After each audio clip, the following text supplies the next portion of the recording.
Ruled no bond for a teen accused of robbing and killing a Washington, D.C. chef and new father after a wedding at the Capital City Club in Brookhaven.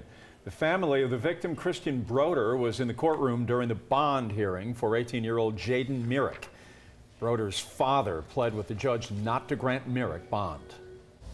Myrick violated his probation under overwhelming evidence and was released to the public by Judge Doris Downs, and I just cannot understand why he would be allowed bond and to be released to the public.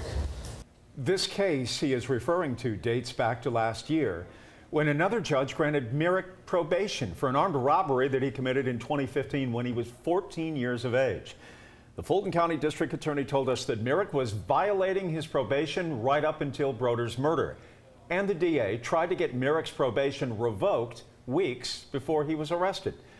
A second suspect is also facing charges in connection with Broder's death. Investigators allege 19-year-old Taurus Fleetwood was driving the getaway car in Brookhaven that night.